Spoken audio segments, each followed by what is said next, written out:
YouTube portal पे आपका स्वागत है। आइए देखते हैं आज का ये महत्वपूर्ण वीडियो लेक्चर, क्योंकि कल से आपको पता है, आप सभी लोगों को पता है, चैनल पर मैंने बताया भी है कि कल से उपन्यास की इकाई प्रारंभ हो रही है। कल 17 जुलाई से उपन्यास की इकाई प्रारंभ हो रही है। तो मैंने सोचा क्यों ना आज थोड़ा समय है, गोदान उपन्यास बहुत बड़ा उपन्यास है और गोदान उपन्यास आप देखें तो एमपी सेट में भी है, एमपी पीएससी में भी है, आरपीएससी में भी है, झारखंड पीएससी में भी है, यूपी एचईएससी में भी है और यूजीसी नेट में भी है। तो ये जितने आप देख रहे हैं 5-6 एग्ज़ाम का मैंने नाम लिया, इन सभी में गोदान उपन्यास है और इससे प्रश्न भी पूछा जाता है। तो क्यों ना इसकी कहानी पहले आपको बता दें। आज एक वीडियो पब्लिश कर देते हैं ताकि इसकी कहानी लोगों के समझ में आ जाए। फिर इस पर आधारित जो लेक्चर होगा वो कल से प्रारंभ होगा। तो पहले आज इसकी कहानी के बारे में जानते हैं कि आखिर इसकी कहानी क्या है। तो गोदान उपन्यास की पहले संक्षिप्त कहानी आप समझें और फिर उसके बाद में कल पूरे गोदान उपन्यास की बात की जाएगी, चरित्र चित्रण किया जाएगा। उसमें गोदान में जो समस्याएं हैं उन समस्याओं की बात की जाएगी कि क्या क्या समस्याएं दिखाई गई हैं।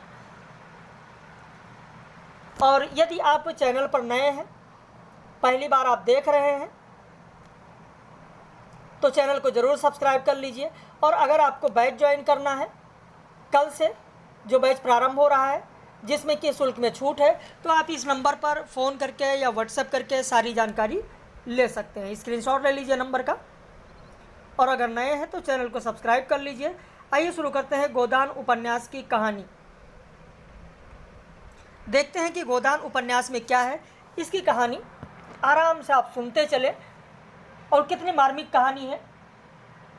जब आप सुनेंगे तब आपको लगेगा कि हाँ, आपने गोदान उपन्यास ज़रूर पढ़ लिया, लेकिन इतने संक्षिप्त में चीज़ें समझ में नहीं आ रही थी, ये एक साथ कथाक्रम को नहीं जोड़ पा रहे थे। तो अब यहाँ पर आप देखें, अवध प्रांत में 5 मील के फासले पर 2 गांव हैं, सेमरी और बेलारी। होरी बेलारी में रहता है और राय साहब अमरपाल सिंह सेमरी में रहते हैं। वहीं खन्ना साहब हैं, मालती हैं, डॉक्टर मेहता हैं, ये लोग लखनऊ में रहते हैं। तो सेमरी, बेलारी और लखनऊ, इसकी बात की गई। गोदान का जो आरंभ है वो ग्रामीण परिवेश से होता है। धनिया के मना करने पर भी होरी राय साहब से मिलने बेलारी से सेमरी जाते हैं। उसे लगता है कि राय साहब से मिलते रहने से कुछ सामाजिक मर्यादा बढ़ जाती है। वो कहता है कि इसी मिलते जुलते रहने का प्रसाद है कि अब तक जान बची हुई है। वो समझता है कि इनके पाँव तले अपनी गर्दन दबी हुई है, इसलिए उन पाँवों को सहलाने में ही कुशल है। रास्ते में उसे पड़ोस के एक गांव का ग्वाला मिलता है जिसका नाम होता है भोला। उसकी गायों को देखकर होरी के मन में एक गाय रखने की लालसा उत्पन्न हो जाती है। वह विधुर भोला के मन में फिर से सगाई करा देने का लालच देता है। भोला उसे 80 रुपये की गाय उधार पर ले जाने का आग्रह करता है और अपने पास भूसे की कमी की बात करता है। होरी अभाव में पड़े आदमी से गाय ले लेने को उचित ना मानकर कहता है फिर से ले लूँगा, और इतना कहकर गाय लेने से मना कर देता है। लेकिन भूसा देने का वादा करके वो सेमरी की ओर चला जाता है। भोला से कहता है कि आकर तुम भूसा ले जाना, और इतना कहकर वो सेमरी की ओर चला जाता है। राय साहब अपनी असुविधाओं को बताकर चाहते हैं कि टैक्स की वसूली में होरी उनकी सहायता करे। होरी उनकी बातों में आ जाता है। इस समय एक आदमी आकर राय साहब को ये बताता है कि मजदूर बेगार करने से मना कर रहे हैं, और जब ये बात बताता है तो ये सुनकर राय साहब आग बबूला हो जाते हैं और उन बेगारों को हंटर से ठीक करने की कहकर और उठकर चल देते हैं। घर पर पहुंचकर होरी राय साहब की तारीफ करता है तो गोबर उन्हें रंगा सियार कहता है। गोबर रंगा सियार किसे कहता है तो राय साहब को कहता है, और फिर उनसे जो नफरत है वो जाहिर करता है। होरी बताता है कि उसने भोला को भूसा देने का वचन दे दिया है। तो ये सुनकर गोबर और धनिया उस पर बिगड़ते हैं। होरी जब बताता है कि भोला धनिया की प्रशंसा कर रहा था, तब धनिया कुछ नरम पड़ जाती है। भोला भूसा लेने आता है। धनिया 3 खोंचे भूसा भरकर पति और बेटे को उसके घर तक भूसा पहुंचाने को कहती है कि लेकर जाइए और इनके घर तक दे आइए, पहुंचाइए। भोला के घर पर उसकी विधवा बेटी है जिसका नाम है झुनिया। गोबर जब भूसा लेकर जाता है तो उसकी मुलाकात झुनिया से होती है। झुनिया को देखता है, झुनिया के प्रति आकर्षित होता है। भोला होरी से दूसरे दिन गाय ले लेने को कहता है। दूसरे दिन गोबर भोला के घर से गाय लाता है। झुनिया उसे छोड़ने बेलारी के निकट तक आती है, फिर मिलने का वादा करके वो लौट जाती है। गाय के आते ही होरी के घर में आनंद की लहर उमड़ती है। गाय का भव्य स्वागत किया जाता है, गाय के लिए नाम गाड़ा जाता है। गांव वाले आकर गाय के लक्षण और होरी की खुशकिस्मती की तारीफ करते हैं। केवल 2 भाइयों को छोड़कर शोभा और हीरा को ये नहीं आते हैं देखने। तो इनसे होरी को दुख होता है। वो जब हीरा को बुलाने जाता है तो सुनता है कि हीरा शोभा के सामने होरी की निंदा कर रहा था। वो आकर धनिया को बताता है। धनिया ये सुनकर झगड़ने लगती है। इधर सेमरी में राय साहब के घर पर उत्सव है। उसमें धनुषजग नाटक में होरी जनक के माली का अभिनय करता है। उत्सव के लिए होरी को 5 रुपये नजराना देना है। राय साहब के मेहमानों में गांव और शहर के सभी लोग हैं। शहर के मेहमानों में बिजली पत्र के संपादक हैं, ओंकार नाथ हैं, वकील हैं और मिस्टर तंखा हैं, दर्शन शास्त्र के प्रोफेसर डॉक्टर मेहता हैं, मिल मालिक मिस्टर खन्ना है, उनकी धर्मपत्नी है कामनी, डॉक्टर मिस मालती और मिर्जा खुर्शीद हैं। वह बातचीत में राय साहब जमींदारी प्रथा के शोषण की निंदा करते हैं। डॉक्टर मेहता और राय साहब की कथनी और करनी में अंतर के प्रति व्यंग करते हैं। भोजन के समय मांस मदिरा का स्थान छोड़कर ओंकारनाथ अलग से फलाहार करना चाहते हैं। पर मालती अपनी बातों से ओंकारनाथ को भुलावे में डालकर शराब पिला देती है और वादे के मुताबिक 1000 रुपये इनाम लेती है। उसी समय पठान के वेश में डॉक्टर मेहता आकर रुपए मांगते हैं और धमकी देते हैं कि रुपए ना मिले तो गोली चला देंगे। अब यहाँ पर भी ये चीज़ ध्यान रखना है, पठान के वेश में कौन आता है तो डॉक्टर मेहता आते हैं। अंत में होरी वहाँ प्रवेश करके पठान को गिराकर उसकी मूछें उखाड़ लेता है और पठान के वेश में आए मेहता की नाटकबाजी वहीं समाप्त हो जाती है। उसी समय सब शिकार खेलने जाने का कार्यक्रम बनाते हैं। 3 टोलियां बनती हैं। जो पहली टोली होती है उसमें मेहता और मालती होते हैं। मालती मेहता के प्रति आकर्षित है पर मेहता को इस ओर कोई आकर्षण नहीं है। मेहता तो शिकार की चिड़िया पानी से लाकर एक जंगली लड़की देती है और दोनों को अपने घर तक ले जाकर मधुर व्यवहार से खुश कर देती है।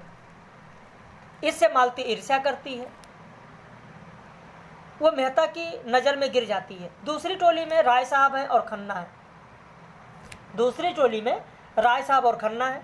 इनके बीच मिल के शेयर के बारे में बातचीत होती है।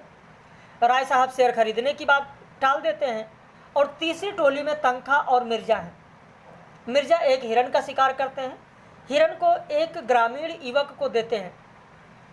सब मिलकर उस युवक के गांव में जाते हैं। खा पी कर खुशी से सारा दिन वहां बिताकर शाम को लौट आते हैं। होरी के घर पर इधर गाय आ जाती है। गाय आ जाने से सब लोग खुशी हैं।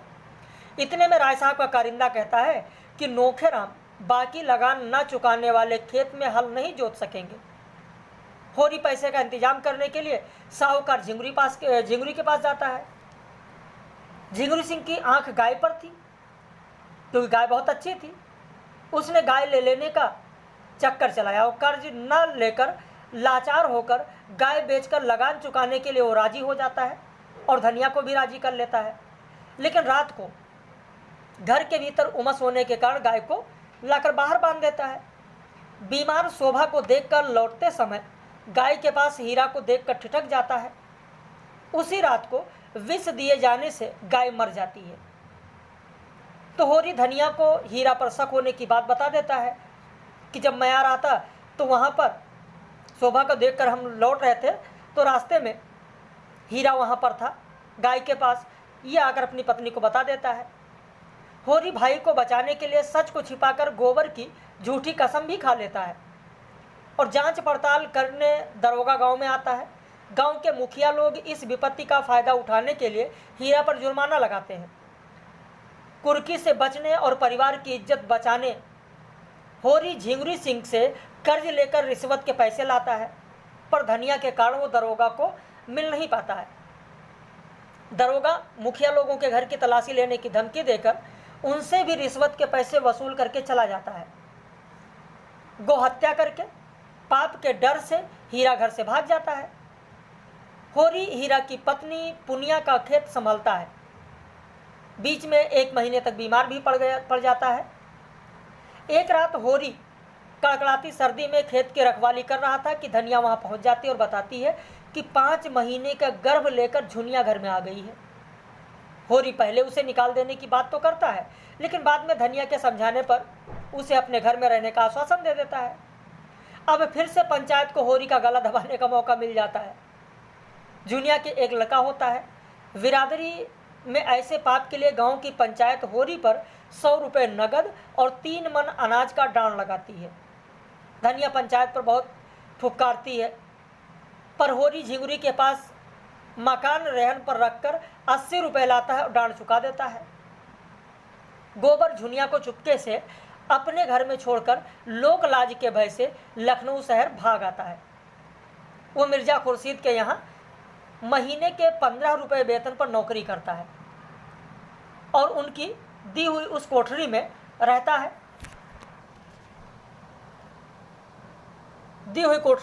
है। डांड में सारा अनाज देने के बाद होरी के पास कुछ नहीं बचता। इसी समय पुनिया उसकी सहायता करती है। वर्षा के अभाव में उसकी ईख सूख जाती है और भोला गाय के रुपए लेना चाहता है। होरी रुपए दे नहीं पाता। भोला होरी के बैल खोल कर ले जाता है। गांव वाले इसका विरोध करते हैं, पर धर्म के भय से मर्यादावादी और ईमानदार होरी विवश होकर इसकी अनुमति दे देता है। इधर मालती राजनीतिक और सामाजिक कार्यों में व्यस्त रहने वाली महिला है। उसके प्रयत्न से मेहता विमेंस लीग में भाषण देने के दौरान महिलाओं के लिए समान अधिकार की मांग छोड़कर त्याग, दया, क्षमा अपनाने का सुझाव देते हैं, जो गृहस्थ जीवन के लिए बहुत ही जरूरी है। मालती मेहता से सहमत होती है। वो मेहता को अपने घर पर खाने पर बुलाती हैं। उसी समय मेहता आरोप लगाते हैं कि उसी के कारण मिस्टर खन्ना मिसेज खन्ना से बर्ताव अच्छा नहीं करते, और यह सुनकर मालती बिगड़ जाती है और अपने घर चली जाती है। राय साहब को पता चल जाता है कि होरी से वसूल किए गए डांड के सारे पैसे गांव के मुखिया लोग खा गए। वह नोखेराम से रुपए देने को कहते हैं तो चारों महाजन बिजली के संपादक ओंकारनाथ को सूचना देते हैं कि राय साहब आसामियों से जुर्माना वसूल करते हैं। ओंकारनाथ राय साहब को बताते हैं कि वह अपनी पत्रिका में ऐसी सनसनीखेज खबर छापने जा रहे हैं। राय साहब 100 ग्राहकों का चंदा रिश्वत के रूप में भरकर किसी तरह इसे छपने से रोक लेते हैं। जब गांव में बुआई शुरू हो जाता है तब होरी के पास बैल नहीं है। होरी की लाचारी का फायदा उठाकर दाता दीन होरी से साझे में बुआई करने का प्रस्ताव देकर होरी को मजदूर के स्तर तक ले जाता है। उधर दाता दीन का बेटा माता दीन झुनिया को प्रेम पास में फंसाने का प्रयास करता है, लेकिन बीच में सोना पहुंच जाने से मामला गड़बड़ होने से बच जाता है।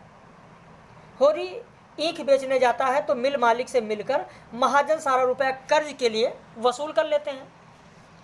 इधर मिस्टर खन्ना और उनकी पत्नी गोविंदी के स्वभाव में आकाश पाताल का अंतर है। गोविंदी सादा जीवन पसंद करती है, मिस्टर खन्ना विलासमय जीवन। एक बार पति पत्नी में बेटे के इलाज के लिए भिन्न भिन्न डॉक्टरों को बुलाने के मतांतर पर झगड़ा हो जाता है। क्रोध से गोविंदी पार्क में चली जाती है। वहीं उसकी मुलाकात मेहता से होती है। मेहता उसकी प्रशंसा करके उसे समझा बुझाकर घर लौटा देते हैं। होरी दाता दीन की मजूरी करने लगता है। ईख काटते समय कड़ी मेहनत करने के कारण वो बेहोश हो जाता है। उधर गोबर अब नौकरी छोड़कर खोंचा लगाने के काम में लग जाता है। उसके पास 2 पैसे हो जाते हैं। वह एक दिन गांव में पहुंचता है, वो सभी के लिए सामान लाता है। गांव में गोबर महाजनों की बड़ी बेइज्जती करता है। होली के अवसर पर गांव के मुखिया लोगों की नकल करके अभिनय किया करता है। फलस्वरूप गोबर सभी महाजनों के क्रोध का शिकार बन जाता है। जंगी को शहर में नौकरी कराने का लोभ दिखाकर उसे प्रभावित कर देते हैं। वो भोला को मना कर उससे अपने बैल ले आता है। दाता दीन को 30 रुपये उधार के लिए 70 रुपये देना पड़ता है। नोखेराम को लगान वसूल करके रसीद न देने पर उसे अदालत की धमकी देता है। जुनिया को फुसलाकर शहर जाते समय माँ से झगड़ा हो जाता है। माँ के पाँव में सिर न झुकाकर बिल्कुल उदंड और स्वार्थी बनकर बाल बच्चों को लेकर शहर चला जाता है। इधर राय साहब की कई समस्याएं थीं। उनको कन्या का विवाह करना था, अदालत में एक मुकदमा करना था और सिर पर चुनाव भी थे। कुंवर दिग्विजय सिंह के साथ शादी तय हुई थी। राजा साहब के साथ चुनाव लड़ना था। पैसों की कमी थी, इसलिए वे तनख्वाह के पास उधार मांगने के लिए जाते हैं। वे मना करते हैं तो वे खन्ना के पास चले जाते हैं। खन्ना पहले आनाकानी करके बाद में कमीशन लेकर पैसों का इंतजाम कर सकने की बात बताते हैं। बातचीत के दौरान मेहता महिलाओं की व्यायामशाला के लिए चंदा मांगने पहुंचते हैं। खन्ना को देने से मना करते हैं। गोविंदी को भी व्यायामशाला की नींव रखने के लिए मना करते हैं। राय साहब 5000 लिख देते हैं। फिर मालती पहुंचती है तो खन्ना से 1000 का चेक लिखवा लेती है। इधर मातादीन की रखैल सिलिया अनाज के ढेर से कोई शेर भर अनाज दुलारी सहुआइन को दे देती है तो मातादीन उसे धिक्कारता है, निकल जाने को कहता है। सिलिया दुखी होती है। सिलिया के बाप हरखू के कहने पर उसके साथी मातादीन के मुंह पर हड्डी डालकर उसे जाति भ्रष्ट कर देते हैं। धनिया सिलिया को अपने घर में रख लेती है। सिलिया मजदूरी करके गुजर बसर करती है। सोना 17 साल की हो गई है। उसके विवाह के लिए पैसों की ज़रूरत थी। सोना को मालूम हुआ कि पिता विवाह के लिए दुलारी से 200 रुपये लाएंगे। सोना सिलिया को भाभी पति मथुरा के पास भेजती है। ससुराल वाले बिना दहेज के बहू लेने को तैयार हो जाते हैं, लेकिन धनिया अपनी मर्यादा बचाने के लिए दहेज देना चाहती है। भोला एक जवान विधवा नोहरी से विवाह करता है। नोहरी के साथ बहुओं से नहीं पटती। पुत्र कामना भोला को घर से भगा देती है। नोखेराम नोहरी की लालसा से भोला को नौकर रख लेता है। नोहरी गांव की रानी की जाति का है। लाला पाटेश्वरी साहूकार मंगरू शाह को भड़काकर होरी की सारी ईंख नीलाम कर देता है और इससे उगाही की उम्मीद न होने से दुलारी होरी को शादी के लिए 200 रुपये नहीं देती है। इतने में सहानुभूति दिखाकर नोहरी होरी को 200 रुपये देकर अपनी दयाशीलता का परिचय देती है। शहर में परिवार लाकर गोबर यह देखता है कि जहां वो खोंचा लगाता था वहीं दूसरा बैठने लगा है। अब उसको कारोबार में घाटा हुआ तो मिल में नौकरी कर लेता है। झुनिया को गोबर की कामुकता पसंद नहीं आती है। गोबर का बेटा मर जाता है। झुनिया गर्भवती है। गोबर नशा करने लगता है। झुनिया को पीटता है, गालियां देता है। झुनिया की सहायता से एक चूहिया नाम की वहाँ पर काम करती है। उसकी सहायता से झुनिया एक बेटे को जन्म देती है। मिल में झगड़ा हो जाने से गोबर घायल हो जाता है। मिल गोबर की सेवा करने के दौरान पति पत्नी में फिर संबंध स्वाभाविक हो जाता है। माता दीन नोहरी के प्रति फिर से आकर्षित होता है। वो सिलिया के लिए छोटी को 2 रुपये देता है। रुपये पाकर सिलिया खुश होती है और यह समाचार देने सोना के ससुराल पहुंचती है। इधर मथुरा नोहरी से प्रेम निवेदन करता है। दोनों पास पास आ जाते हैं तो सोना की आवाज़ से पीछे हट जाते हैं। सोना सिलिया को बहुत फटकारती है इस पर। इधर मिल में आग लग गई। मिल में नए मजदूर ठीक से काम करने नहीं पा रहे थे, इसलिए पुराने मजदूर ले लिए जाते हैं। खन्ना गोविंदी का मनमुटाव जो था वो ख़त्म हो जाता है। मेहता से प्रेरित होकर मालती सेवा व्रत में लग जाती है। एक दिन मेहता और मालती होरी के गांव में पहुंचकर लोगों से मिलते हैं। सहायता करते हैं। राय साहब की लड़की की शादी हो जाती है, मुकदमे और चुनाव में भी जीत होती है, वे लोग होम मेंबर भी बन जाते हैं। राजा साहब राय साहब के पुत्र रुद्र प्रताप से अपनी बेटी के विवाह का प्रस्ताव भेजते हैं, लेकिन रुद्र प्रताप मालती की बहन सरोज से विवाह करके इंग्लैंड चला जाता है। फिर राय साहब की बेटी और दामाद में विवाह विच्छेद हो जाता है। मालती देखती है कि दूसरों की सेवा करने के कारण ऊंची वेतन के बावजूद उन पर कर्ज है, कुर्की भी आई है। तब मालती मेहता को अपने घर ले आती है, उनकी सहायता करती है। मालती गोबर को माली रख लेती है, उसके बेटी की चिकित्सा और सेवा भी करती है। मालती मेहता से विवाह करना अस्वीकार करके मित्र बनकर रहने को पसंद करती है। इधर माता दीन सिलिया के बालक को प्यार करता है, वो निमोनिया से मर जाता है। माता दीन सिलिया के प्रति आकर्षित होती है, सारा जाति बंधन तोड़कर उसके साथ रहता है। इधर होरी की आर्थिक दशा दिनों दिन गिरती जा रही है। 3 साल तक लगान न चुकाने से नोखेराम बेदखली का दावा करता है। माता दीन होरी को सुझाव देता है कि अधेड़ राम सेवक मेहता से रूपा की शादी करके बदले में कुछ पैसे ले ले और खेती करे। होरी ये सुनकर बहुत दुखी होता है, पर अंत में होरी और धनिया राजी हो जाते हैं। गोबर को शादी में आने की खबर दी जाती है। गोबर झुनिया को लेकर गांव पहुंचता है। रूपा की शादी होती है, मालती भी शादी में शरीक होती है। गोबर गांव में झुनिया को लेकर लखनऊ चला आता है। रूपा ससुराल में समृद्ध देखकर पिता की गाय की लालसा की बात सोचकर दुखी होती है। मैके जाते समय वो एक गाय ले जाने की बात सोचती है। होरी पोते मंगल के लिए गाय लेना चाहता है। होरी किसके लिए? अपने पोते मंगल के लिए। ध्यान रखना, अपने पोते मंगल के लिए गाय लेना चाहता था, इसलिए वो कंकड़ खोदने की मजदूरी करता है। रात को बैठकर धनिया के साथ सुतली काटता है। एक दिन हीरा आकर पहुंचता है और होरी से माफ़ी मांगता है कि होरी खुश हो जाता है। होरी कंकड़ खोदते समय दोपहर की छुट्टी के समय लेट जाता है। उसको उल्टी होती है, कै होती है, लू लग जाती है। धनिया भागकर आती है, सब इकट्ठे हो जाते हैं। शोभा और हीरा होरी को घर पर ले गए। होरी की जबान बंद हो गई। धनिया घरेलू उपचार करती है, सब बेकार है। हीरा गोदान करने को कहता है, दूसरे लोग भी यही कहते हैं।